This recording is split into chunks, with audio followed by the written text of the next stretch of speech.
y sentencias definitivas. El artículo 160 de la Constitución Nacional. ¿Podés leer, por favor, Fernando? Artículo 160 de la Constitución. Perdón, del Código Procesal Civil. Discúlpenme, chicos, Les cuento entre paréntesis algo. El jueves defiendo mi tesis. Y tengo una mezcla de la Constitución, el Código Civil. Si les digo corríjanme, por favor, si es que por ahí algo, empecé luego ya con la Constitución Nacional. Tengo en mi cabeza la Constitución, así que les pido que me corrijan, por favor, chicos, ¿sí? 160 el CPC, por favor, Código Procesal Civil. Sentencia definitiva de segunda y tercera instancia. Las sentencias definitivas de segunda y tercera instancia deberán contener en lo pertinente las enunciaciones y requisitos establecidos en el artículo anterior y se ajustarán a lo dispuesto en el artículo 423 y 435 según el caso. Todas las resoluciones judiciales en líneas generales tenemos que saber que deben ser por escrito, en idioma castellano, que tienen que estar consignada la fecha, debe estar la firma del juez, la firma del actuario judicial, y de acuerdo a la resolución a la que nos estamos refiriendo, deben estar con distintas estructuras, ya sea cuando hablamos de autos interlocutorios y cuando hablamos de sentencias definitivas. En este caso estamos hablando de sentencias definitivas de segunda y tercera instancia, que claramente dice el artículo 160, las sentencias definitivas de segunda y tercera instancia deberán contener en lo pertinente las enunciaciones y requisitos establecidos en el artículo anterior. Si nos remontamos al artículo anterior, al artículo 159, claramente se identifican cuáles son los requisitos que con la que debe contar una sentencia definitiva, agregando a estos requisitos que debe ser en idioma castellano, debe ser por escrito, con fecha, ciudad, firma del juez, firma del actuario. Todos los requisitos que deben tener las resoluciones, ya sean emitidas en primera instancia, en segunda instancia o en tercera instancia, están taxativamente señaladas en el Código Procesal Civil. Dice el 159 rapidito, la designación de las partes, la relación sucinta de las cuestiones de hecho y de derecho que constituyen el objeto del juicio, la consideración por separado de las cuestiones a que se refiere el inciso anterior, los fundamentos de hecho y de derecho, la decisión expresa, positiva y precisa, el plazo que se otorgue para su cumplimiento en caso que sea una obligación de dar o de hacer y el pronunciamiento sobre costas. Todos estos requisitos del 159 deben primar también en segunda instancia o en tercera instancia. Entonces, independientemente a la instancia en la que nos encontremos, las providencias, autos interlocutorios y sentencias definitivas, deben contener los mismos requisitos de estructura taxativos del Código Procesal Civil. El carácter colegiado que revisten los órganos de segunda instancia y de tercera instancia, mejor dicho, determinan algunas variantes sobre la estructura.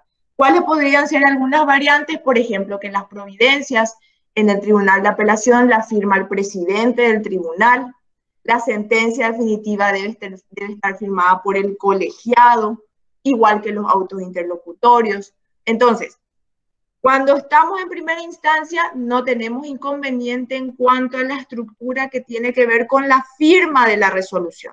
¿Por qué? Porque tenemos un juez y tenemos un actuario judicial.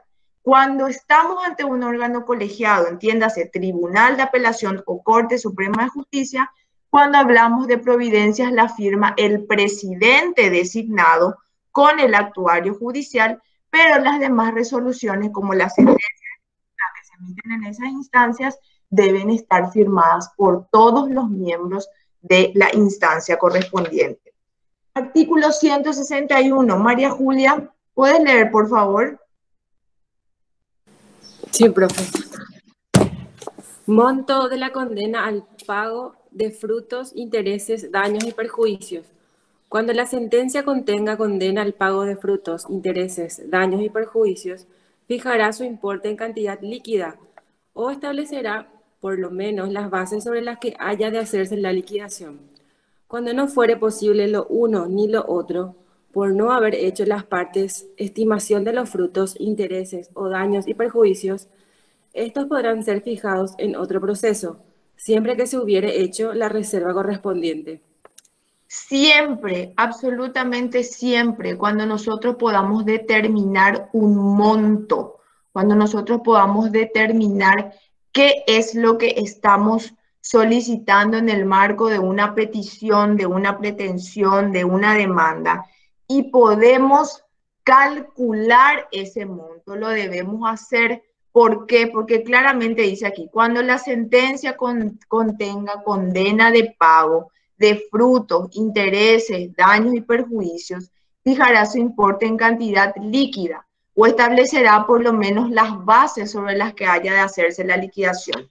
Si se remontan al artículo 159 del Código Procesal Civil, en el inciso F van a encontrar que dice el plazo que se otorgue para su cumplimiento si ella fuese susceptible de ejecución. Susceptible de ejecución significa que se consignó un monto que el perdedor, que la perdidosa, que el vencido debe pagar a la parte vencedora en el marco de un proceso. Y el inciso F le autoriza al juzgado a que estipule un plazo, que coloque, que consigne un plazo para que se pueda cumplir con esa obligación de dar que tiene el vencido en este caso. Cuando el monto de la condena, cuando los frutos, los intereses, el cálculo de los daños se puede estimar en la misma sentencia definitiva, debe estar consignado el monto que se le debe pagar al ganador, al vencedor y el plazo en el que se lo debe hacer. Cuando no fuere posible, dice claramente el 161, cuando no fuere posible lo uno ni lo otro, por no haber hecho las partes estimación de los frutos, intereses o daños y perjuicios, estos podrán ser fijados en otro proceso siempre que se hubiere hecho la reserva correspondiente.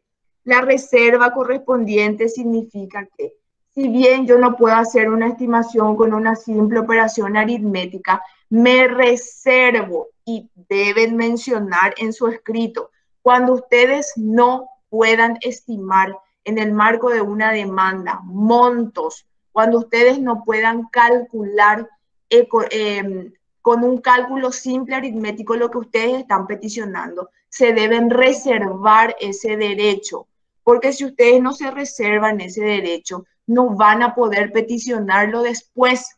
El artículo 452 del Código Civil, anoten, 452 del Código Civil paraguayo dice: cuando se hubiese justificado la existencia del perjuicio, pero no fuese posible determinar su monto, la indemnización será fijada por el juez. Si ustedes no pueden determinar el monto de lo que están solicitando, cuando no pueden hacer una simple operación aritmética para reclamarlo, realicen la reserva. Al realizar la reserva, mencionen el artículo 452 del Código Civil paraguayo, que a ustedes le va a respaldar en el sentido, su señoría, no puedo hacer un cálculo aritmético de lo que estoy solicitando. Realizo la reserva de ese derecho en virtud al 161 del Código Procesal Civil e invoco el artículo 452 del Código Civil paraguayo, en donde claramente dice que si no fuese posible determinar el monto, lo determinará el juez. Entonces, se justifica de esa manera cuando uno no puede hacer la estimación de la condena de pago por frutos, intereses, daños y perjuicios. Cuando se puede, en la misma sentencia, en virtud al requisito o al inciso F del 159, se va a plasmar el monto que se debe pagar y el plazo en el que se debe pagar. Cuando no pude hacer la estimación en el acto de mi presentación de mi demanda, entonces en ese caso debo hacer la reserva correspondiente mencionando el 161, segundo párrafo, y el 452 del Código Civil paraguayo para que se pueda subsanar esa situación. Nunca se olviden del 452. Anoten grande. Sí. O sea, se hace un escrito propio para la reserva. No.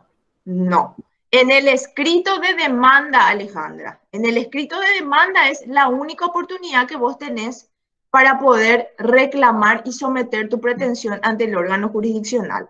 Si vos en tu demanda no podés determinar el monto que estás reclamando, en ese mismo escrito de demanda reclamás, mencionás el daño que te produjeron, mencionás el perjuicio, no lo podés estimar, pero haces la reserva correspondiente en el mismo escrito de demanda. Esa es la oportunidad para hacerlo, no en un escrito posterior. Entonces, el 452 debe ser un artículo que siempre tienen que manejar. Siempre, todas las reservas que ustedes realicen cuando van a presentar una demanda y ustedes no puedan precisar el monto de lo que ustedes están reclamando en el sentido de la condena que quieren que reciba la parte perdidosa, deben hacer la reserva correspondiente mencionando el artículo 452 del Código Civil paraguayo. Artículo 162, Helen, ¿puedes leer, por favor? Artículo 162. Plazos para dictar las resoluciones. Las resoluciones serán dictadas en los siguientes plazos. A. Las providencias dentro de los 3 días de presentadas las peticiones por las partes o inmediatamente si debieren ser dictadas en una audiencia o revestir en carácter urgente. B. Las interlocutorias, salvo disposición en contrario, dentro de los 10 días o 15 días de quedar el expediente en estado de resolución, según se trate de juez o tribunal. Y C. Las sentencias definitivas, salvo disposición en contrario, dentro de los 40 o 60 días, según se trate de juez o tribunal. El plazo se computará desde que el llamamiento de autos para sentencia quede firme. Los plazos para dictar las resoluciones. Recuerden que cuando hablamos de resoluciones estamos hablando de providencias, autos interlocutorios y sentencias definitivas. Las providencias son aquellas que impulsan el proceso. Yo presento un escrito, el juez debe darme una respuesta ante esa petición que yo presenté, que yo realicé, y lo hace por medio de una providencia. Van transcurriendo las etapas del proceso por medio de la providencia, porque es aquella la que impulsa el juicio, la que impulsa el proceso. ¿Qué plazo tiene el juez para dictar providencias? Claramente el inciso A del 162 dice 3 días. 3 días significa que presento hoy presento mi escrito, mañana día 1, miércoles día 2, jueves día 3. 3 días tiene el juez. Si al tercer día no emite una providencia, tengo la posibilidad de urgir a que se pronuncie en virtud al escrito que he presentado. Claramente dice en el inciso B las interlocutorias, y se refiere a los autos interlocutorios, salvo disposición en contrario, dentro de los 10 o 15 días de quedar el expediente en estado de resolución. Cuando el expediente queda en estado de resolución, nos estamos refiriendo a que se llamó autos para resolver. Autos para resolver significa que el expediente se encuentra en estado de resolución. De acuerdo si estamos en primera instancia o si estamos ante un tribunal, rige el plazo. 10 días tiene el juez de primera instancia para dictar autos interlocutorios, una vez de que el expediente se encuentre autos para resolver, y 15 días si es que estamos ante un tribunal. Claramente el inciso C también se refiere a los plazos, pero esta vez sobre las sentencias definitivas. Las sentencias definitivas, salvo disposición en contrario, dentro de los 40 o 60 días. 40 días es el plazo que tiene el juez de primera instancia para dictar sentencia definitiva, una vez que la providencia de autos para sentencia o autos para resolver se encuentre firme. El tribunal tiene el plazo de 60 días para dictar sentencia definitiva. Entonces, cuidado con este artículo. Claramente dice, inciso B, las interlocutorias, salvo disposición en contrario, dentro de los 10 o 15 días. 10 días primera instancia, 15 días segunda instancia, tercera instancia. Lo mismo en el inciso C. La sentencia definitiva, salvo disposición en contrario, dentro de los 40 o 60 días, según se trate de juez o tribunal. Discriminen bien ahí los plazos, según se trate de juez o tribunal, y que no se confundan y que después sea un error que cometan en el examen, porque estos son plazos que debemos manejar. Artículo 163. A ver, Alex, ¿puedes leer el 163, por favor? Sí, profe, sin problema. 163. Actuación del juez posterior a la sentencia. Pronunciada la sentencia, concluirá la competencia del juez respecto al objeto del juicio y no podrá suscribirla o modificarla. Podrá, sin embargo, al ejercer la facultad que le otorgue el artículo 387. B.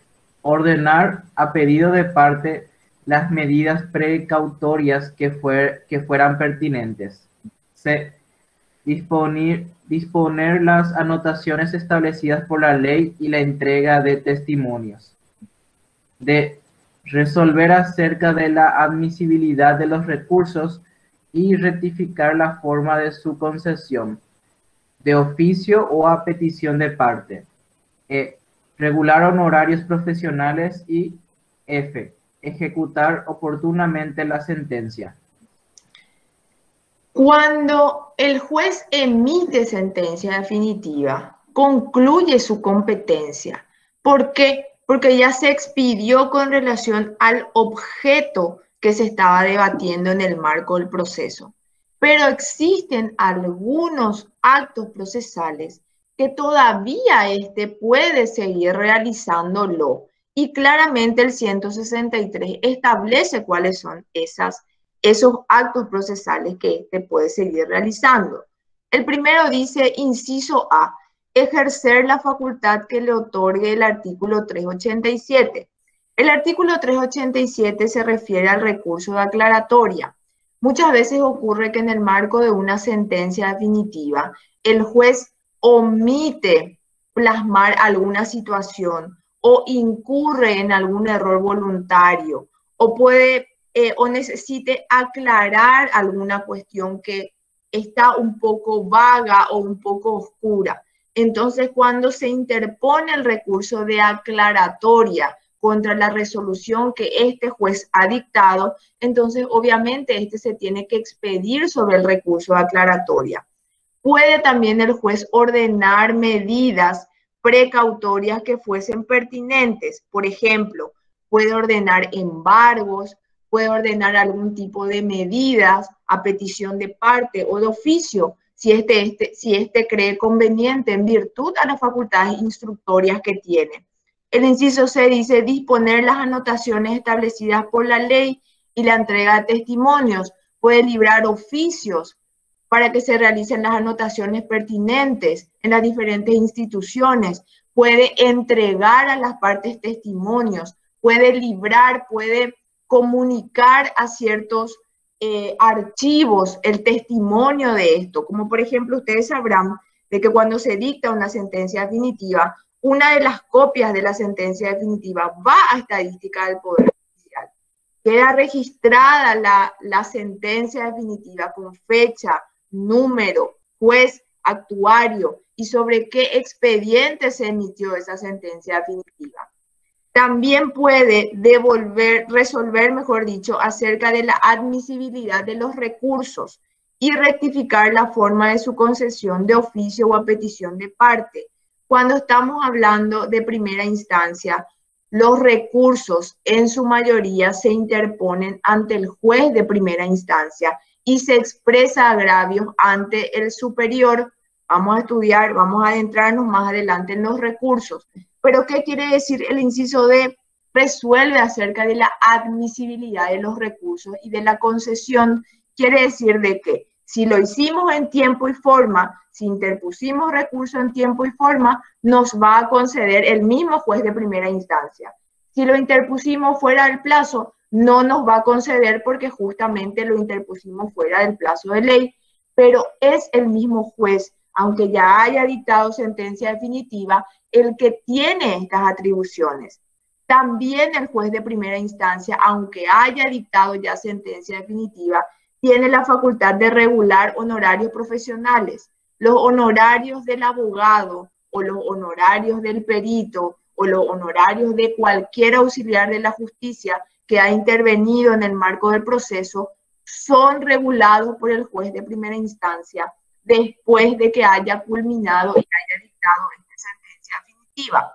También puede ejecutar oportunamente la sentencia. Si es que en la sentencia se consignó un monto, una obligación de dar a la perdidosa, se estableció un plazo para el cumplimiento, quedó firme y ejecutoriada esa resolución, ese mismo juez es el encargado de ejecutar la resolución que ha dictado por medio de una sentencia definitiva.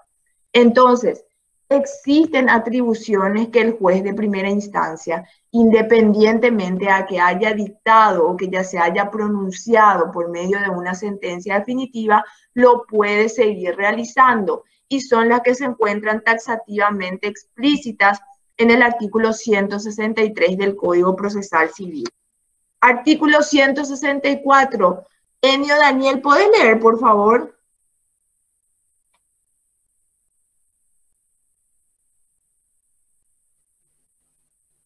Sí, profe.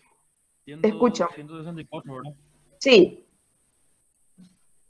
Publicidad de la sentencia. En las sentencias de cualquier instancia pueden ser dadas a publicidad, salvo que por la naturaleza del juicio, razones de decoro aconsejen su reserva, en cuyo caso así declarará. Si afectare la intimidad de las partes o de terceros, los nombres de estos serán eliminados de las copias para la publicación. Todas las sentencias definitivas, siempre y cuando no perjudiquen el nombre, el honor, la intimidad, cuando estamos hablando, cuando están involucradas personas que son menores de edad, todas las que no se encuentren enmarcadas en lo que la Constitución Nacional pide que se resguarde, como es la intimidad de las personas, o las que resguarde el Código de la Niñez cuando se refiere a la identidad de los menores de edad. En todos los otros casos se debe publicitar la sentencia definitiva. ¿Qué significa? Que no importa si se encuentran los nombres de las personas involucradas, no importa si es que uno puede acceder al contenido de esa sentencia definitiva. Ustedes verán muchas veces en los medios de prensa que existen juicios que son muy populares, muy comunes y que claramente se publicita lo que resolvió un juez o lo que resolvió un tribunal o lo que muchas veces resuelve la Corte Suprema de Justicia. Siempre y cuando el honor de las personas, la intimidad y menores de edad, todas las sentencias pueden ser publicitadas. Entonces, lo que siempre se tiene que resguardar es lo que establece la Constitución Nacional en relación a la intimidad de la gente, en relación a la moral, al buen nombre y por sobre todo, y nunca se olviden, cuando están involucrados menores de edad. En esos casos no se puede publicitar ninguna sentencia definitiva. ¿Alguna pregunta que me quieran hacer con relación a esta lección? Porque aquí culmina esta lección. O si no, pasamos a ver los modelitos. A ver, Erika.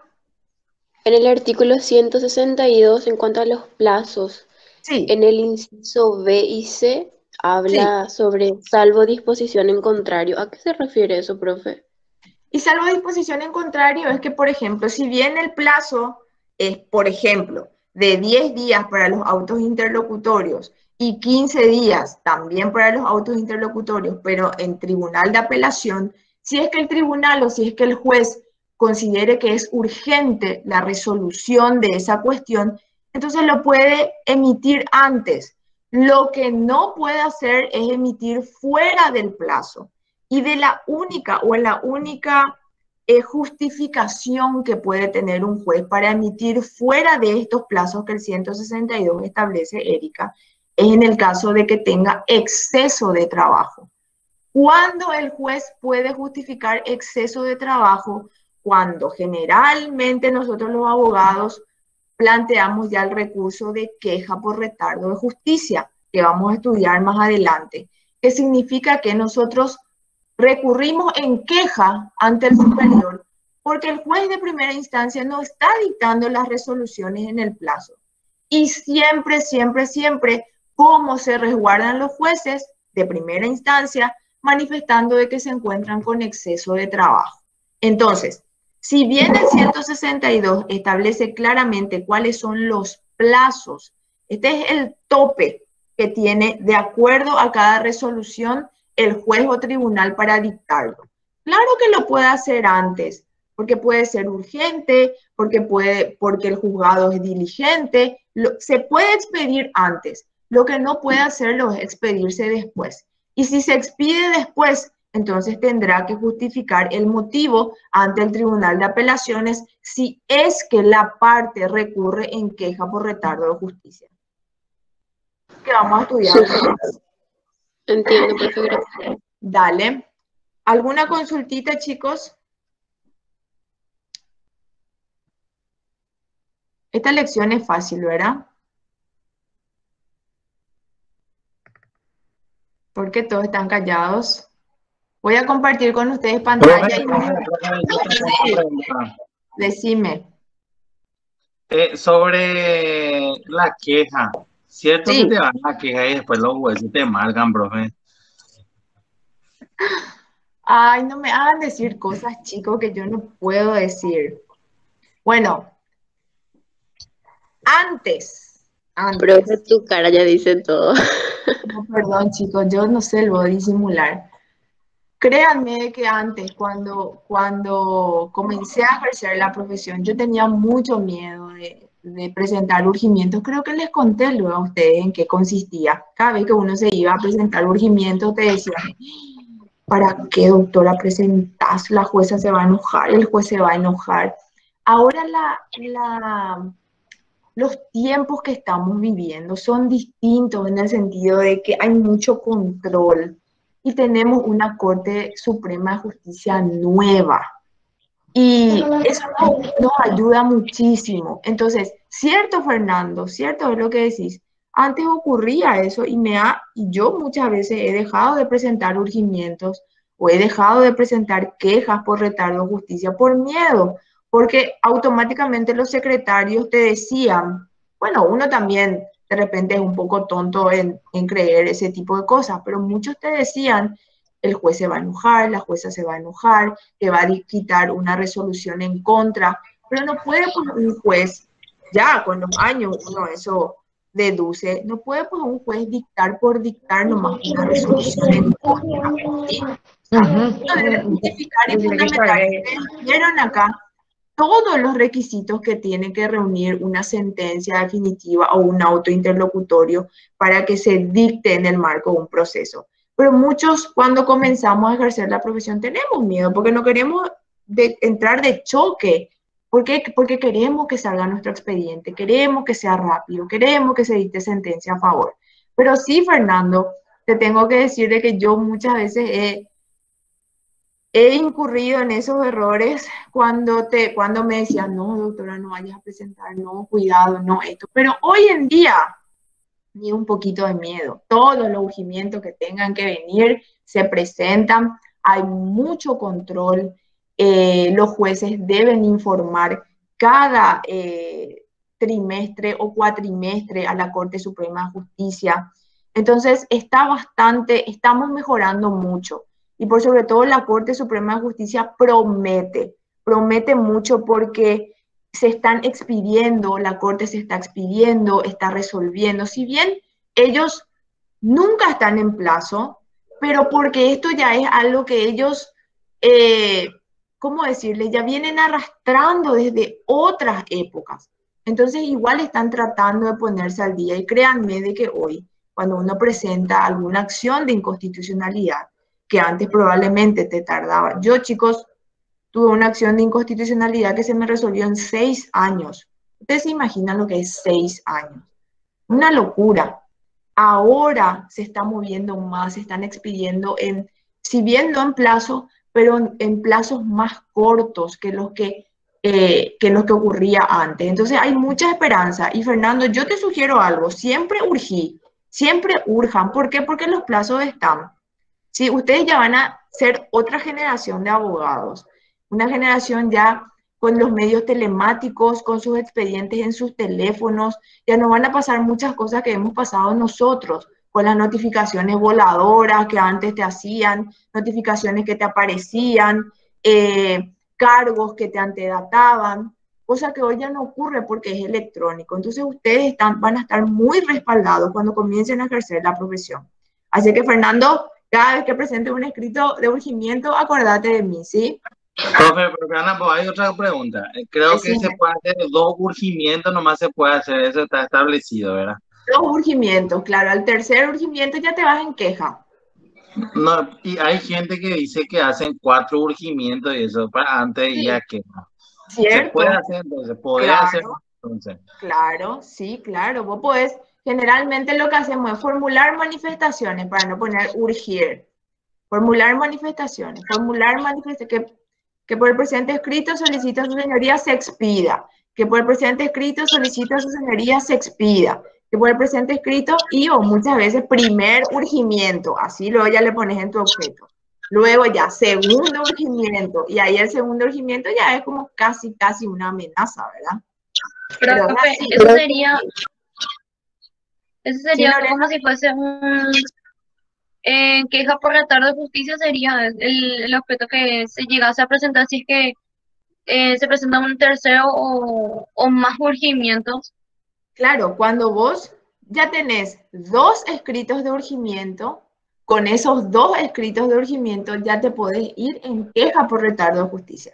¿Ante quién te vas en queja por retardo de justicia? Ante el superior. Si estamos en primera instancia, nos vamos ante el Tribunal de Apelaciones. Ahí presentamos el recurso de queja por retardo de justicia y agregamos nuestros 2 urgimientos que ya hemos presentado en primera instancia. ¿Qué hace el tribunal? Inmediatamente en el plazo de 24 horas le pide informe al juez. Y uy, sorpresa de que cuando informa al juzgado ya está nuestra resolución. Así es que eso siempre pasa, en el 90% de los casos. Cuando el tribunal le pide informe inmediatamente al juez de primera instancia, el informe ya se va con la resolución que nosotros hace tanto tiempo estamos esperando. Pero es lo que ocurre, chicos, así se da. Pero como les dije, ustedes van a tener la posibilidad de poder siempre estar ya con otros mecanismos mucho más, ¿cómo decirles? Ustedes van a tener la posibilidad de poder controlar mejor, ¿sí? Ustedes van a tener los elementos para poder controlar mejor su expediente. De hecho, que yo también lo tengo, estoy ejerciendo la profesión, pero me comparo hace 10 años atrás que lo que es ahora. Entonces, creo que esta pandemia también hizo que avancemos mucho en ese sentido.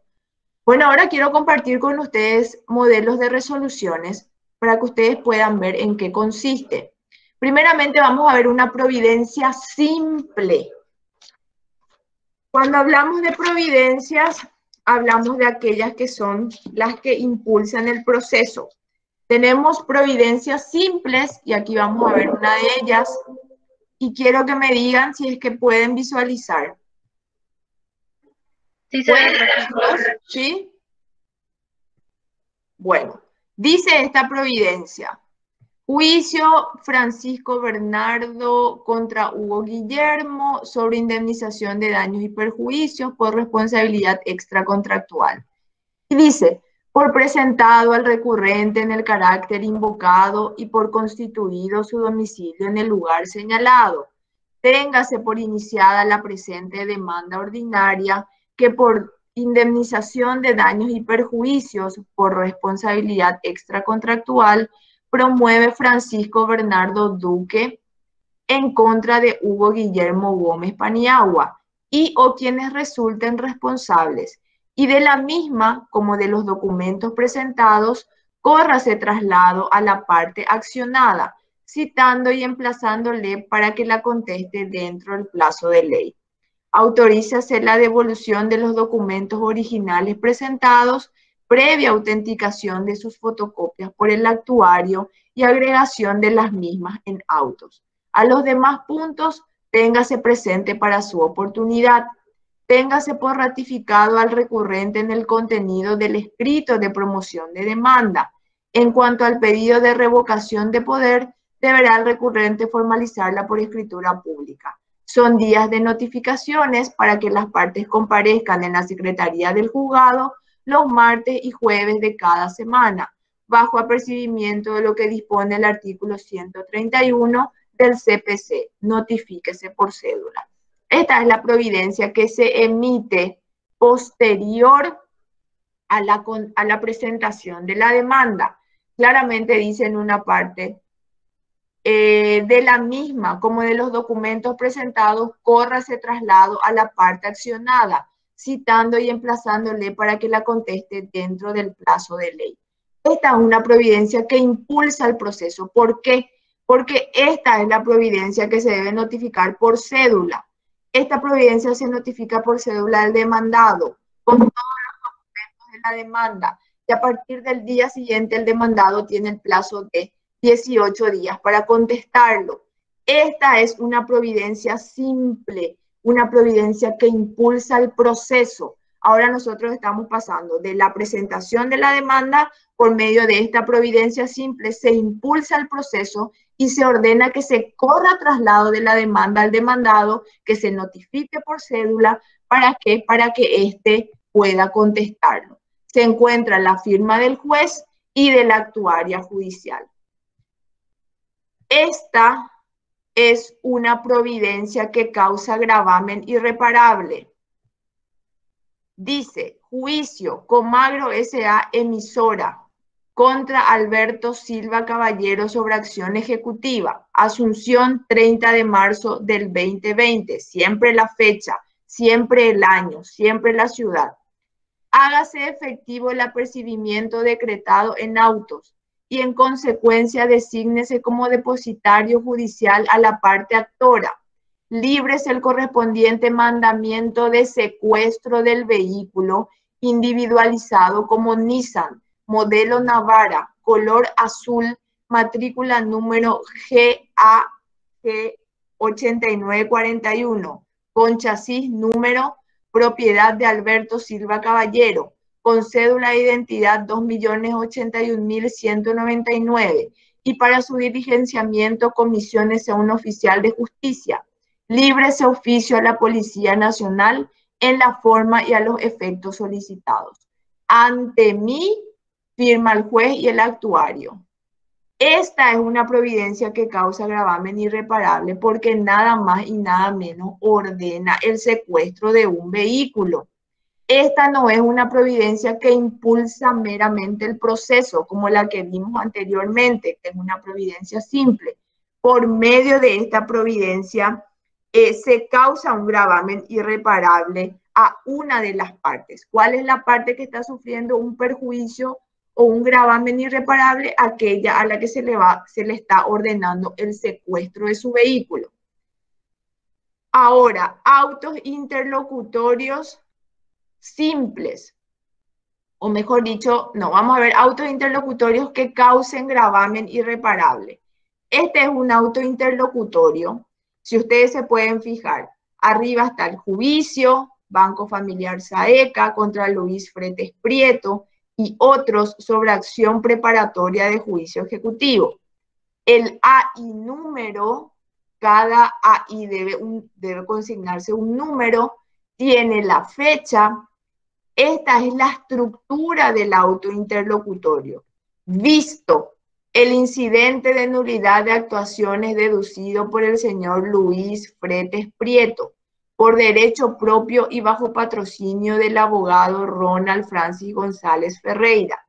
Considerando, se explica todo lo que las partes han mencionado en el marco del incidente y en el resuelve se establece en este caso no hacer lugar con costas al incidente de nulidad de actuaciones deducido por el demandado señor Luis Fretes Prieto por improcedente según lo expuesto en los considerandos precedentes.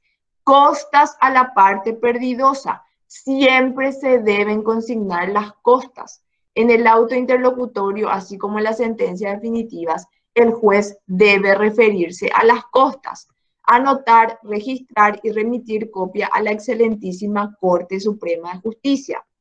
Este es un auto interlocutorio por el cual se resuelven cuestiones incidentales en el marco del proceso. Toda cuestión accesoria que vaya surgiendo en el marco del proceso se resuelve por medio de un auto interlocutorio. Por ejemplo, este incidente de nulidad de actuaciones que ha presentado una de las partes. Ahora, tenemos también autos interlocutorios que tienen fuerza de definitiva. El auto interlocutorio que tiene fuerza de definitiva, podemos decir de que son aquellos que resuelven la cuestión en el sentido de que, por ejemplo, se expiden con relación a las excepciones. Este es un auto interlocutorio por el cual claramente en el visto dice la excepción de incompetencia de jurisdicción como de previo y especial pronunciamiento opuesta por el abogado Félix Santiago Boferón en nombre y representación de Cervecería Paraguaya S.A. Por medio de este auto interlocutorio que tiene fuerza de definitiva, se resuelve hacer lugar con costas a la excepción de incompetencia de jurisdicción opuesta por el abogado Félix Boferón en nombre y representación de la parte demandada, Cervecería Paraguaya S.A., en base a lo expuesto en el exordio de esta resolución. Y en consecuencia declarase incompetente este juzgado para seguir entendiendo en estos autos y ordénase el archivo de este expediente. Notifíquese por cédula electrónica a las partes, anotar, registrar y remitir copia a la excelentísima Corte Suprema de Justicia.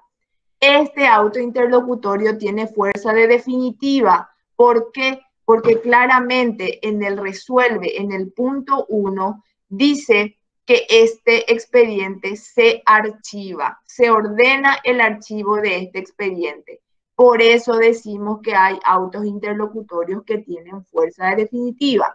En este caso, en este modelo, podemos decir de que tiene fuerza definitiva. ¿Por qué? Porque se ordenó nada más y nada menos que el archivo de este expediente por hacerse lugar a la excepción de incompetencia de jurisdicción.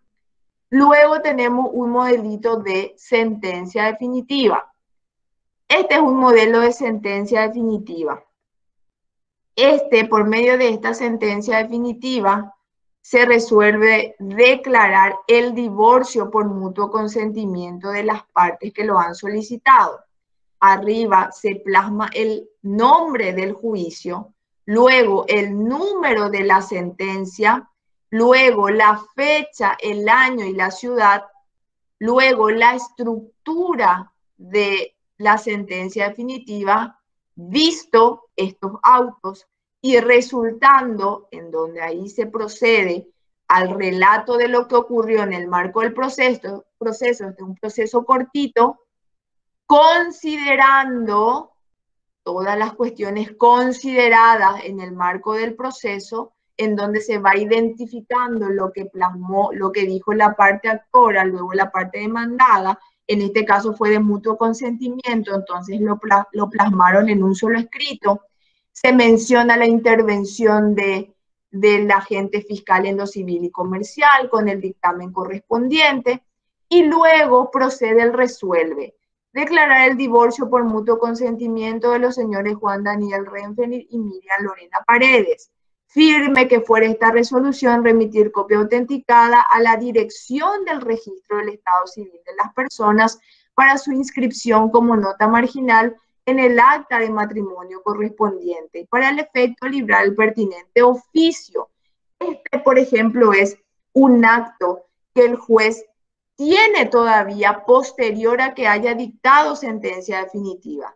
Está ordenando que se libre oficio a la dirección del registro del estado civil de las personas a los efectos de que se pueda inscribir como nota marginal en el acta de matrimonio esta sentencia de divorcio.